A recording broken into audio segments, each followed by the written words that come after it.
What secrets are kept by the abandoned mansions of millionaires?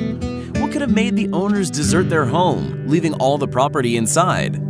Unmade beds, dirty dishes in the sink, pools full of dry leaves, and unfinished game of billiards. It almost seems like time stood still. Today, we will visit the most incredible and breathtaking abandoned mansions of millionaires, among which there is the house of Steve Jobs, Bruce Lee, and the mansion of Mike Tyson himself. But we won't ramble for much longer. If you have seen The Hangover, then you know that this guy loves big pets. Large cages for tigers give away the former owner. Yes, this is Mike Tyson's abandoned mansion. In the heyday of his sports career, the world boxing legend loved to go on wild spending sprees. Mike bought this big house back in 1980. Sadly, he met the new millennium deeply in debt, and the once elegant and nicely maintained mansion was left uncared for. Tyson resided in the Ohio mansion until March 26, 1992, when he was convicted and sentenced to 6 years in prison for allegedly committing rape. Further problems with the law and a difficult financial situation forced Mike to put the house up for sale. In 2003, Tyson declared bankruptcy, spending over $300 million. By that time, businessman Paul Monea had already bought the luxury residence for $1.3 million. Monea never lived in the house and was eventually detained by FBI agents on money laundering charges. In 2010, businessman Ron Hemmelgarn bought the estate at an auction for only $600,000. Like the previous owner, Ron did not live a single day in the mansion. In 2014, 4 years after the purchase, he donated it to church employees who wanted to turn it into a sanctuary. Get the fuck out of here! Well, that did not happen. As of 2017, there is no church in the territory, and the mansion retained its original appearance. It has an incredible 1,250 square meters of interior space, once white and now worn carpet with zebra print, crystal chandeliers in all 5 bedrooms, a huge swimming pool, and an impressive backyard area with large enclosures for 3 Bengal tigers, once owned by Mike Tyson himself. Iron Mike, who still remains one of the most famous celebrities in the world, said that his popularity helped him to once again become a millionaire by making appearances before the public with stories about his life and career. Now Mike has paid off his old debts and tries to be very careful with money. In France, estates of this level are called chateaux. For example, this abandoned house is Chateau Lumière, an incredible castle built in the beginning of the 1900s. It once belonged to a Swiss tobacco magnate, an interesting and significant figure for the history of local regions. However, the industrialist began to experience serious problems in the mid-20s. His health declined a lot, and soon he died. The mansion was bought by new owners, but they did not have enough means to maintain the house in proper condition. Chateau Lumière was again put up for sale. As a result of all the twists and turns, the building ended up in caretaker status.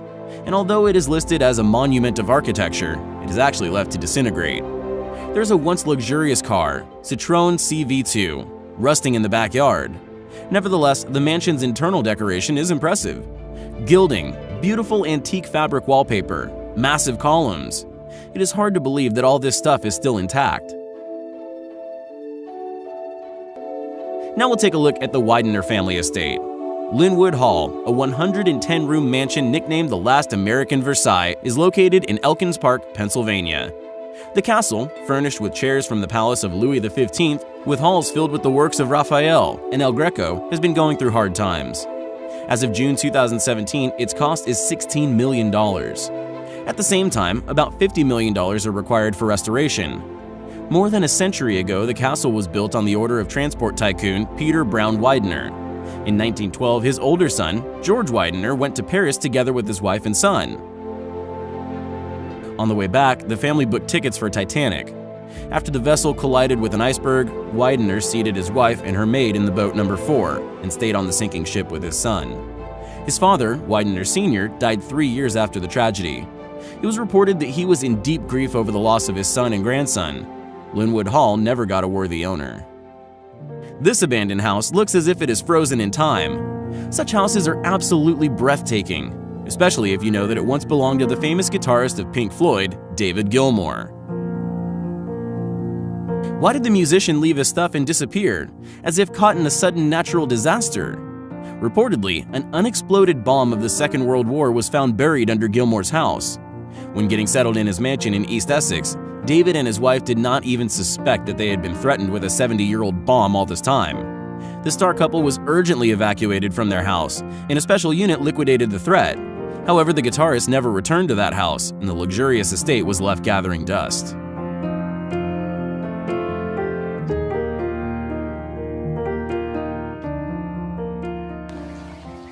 The house of a true legend does the same. The old abandoned house of Bruce Lee himself. It has been put up for sale. Prior to that, it was privately owned by billionaire Yu Penguin, who had initially turned it into a cheap motel with $25 per hour rooms rented out for unambiguous purposes, and then decided to turn it into the Actors Museum. The owner also planned to increase the mansion's area and build a cinema hall on its territory to screen movies with Bruce Lee. However, it was decided to put the house up for sale for $23 million due to lack of funding. Bruce Lee fans expressed doubts about the house retaining the atmosphere which it had during the life of Bruce. And while nothing has been decided yet, the abandoned building remains a place of secret pilgrimage of the actor's fans. The year 2011 was a fateful year for David Findle, the hapless wolf of Wall Street. That year, he got locked up for 5 years for swindling with mortgage and pleaded guilty to over $11 million of fraud. And here is his once chic, now abandoned mansion worth $7 million. Graffiti, broken glass, and garbage fill the rooms of the empty dwelling. Findle wanted to sell it, but could not do it due to the attachment imposed. After he was released, there was already nothing to sell. A fire had completely destroyed the once beautiful structure.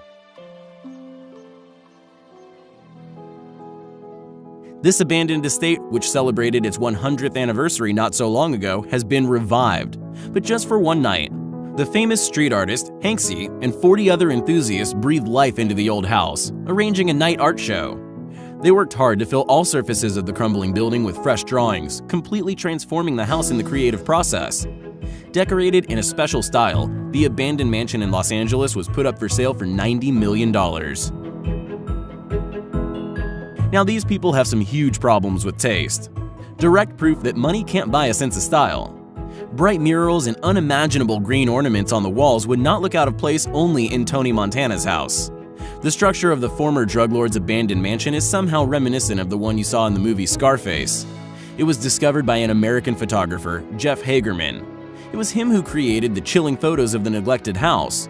Unfortunately, there is no reliable information about the sad fate of its owner, and the criminal estate with clogged windows is unlikely to find a new owner in the near future. A huge abandoned mansion in Woodside, known as Jackling House, was the most intriguing place in this area once. Built in the Spanish colonial Renaissance style for copper tycoon Daniel Jackling, it was purchased by Steve Jobs in the 80s. Within a decade, the founding father of Apple lived in the posh housing and then rented it out. After a while, the mansion was neglected. In 2004, Jobs planned to demolish the pompous mansion and build a modern housing in its place. However, the city residents had a different opinion on this matter. The struggle with the supporters of historical heritage preservation lasted for several years. After many twists and turns, the court decided in favor of the entrepreneur and the house was demolished in 2011. However, Steve Jobs was never able to realize his vision of a new building as he died of pancreatic cancer several months later.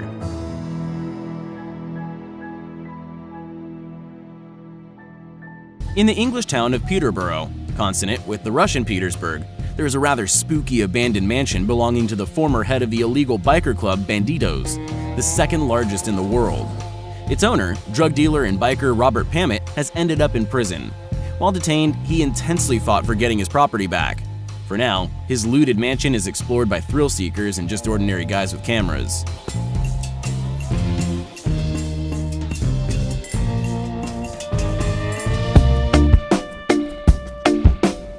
There's another criminal mansion on our list. Spiral-shaped marble staircases, fountains, indoor waterfalls, and a clam-shaped hot tub. But there is dust on the staircases. The fountains are dry and full of leaves, and their decoration is falling apart into pieces. Well, here we have quite an interesting story. Originally, the mansion had belonged to a wealthy woman with cancer. She managed to get a special permission from the authorities to cultivate marijuana for treating her illness. No one knows where the owner disappeared, whether she died or just left the estate. But this is not the end of the story. It continues with a criminal plot of unscrupulous real estate agents, who came to inspect the mansion and discovered equipment for growing you-know-what. They launched their own small farm. They took electricity for pumps, lighting, and other equipment for free and did not bother with utility companies. However, it turned out they were not cut out to be electricians. As a result of network overload and further short circuit, a fire broke out on the territory of the marijuana fortress. The fire provoked such a strong, intoxicating smell that people could smell it for miles. After that, the illegal residents were arrested and the mansion stands abandoned to this day. Last but not least, Hacienda Pablo Escobar owned a territory of almost 20 square kilometers, including a private safari park, karting, and airport. The legendary Colombian drug lord spared no expense when it came to decorating his home with various eccentric details. The entrance to the estate was adorned with an exact copy of a Piper aircraft, but not any regular plane. Oh no, the one that had delivered the first batch of cocaine to the United States. The whole territory was filled with statues of dinosaurs. A unique zoo with rhinoceroses, giraffes, and hippos was located there. They were erected there since the smell of fertilizer was stronger than that of the drugs. Eventually, when the luxurious estate was seized by Colombian agents, it quickly fell into despair. Looters and robbers took everything that could be carried away. The mansion was abandoned for a long time and was gradually covered with grasses. But today it hosts an amusement park, in the center of which there is a museum dedicated to the famous drug lord. 50,000 tourists visit this amazing place every year. That's all for now. Thanks for watching. We hope you enjoyed the video.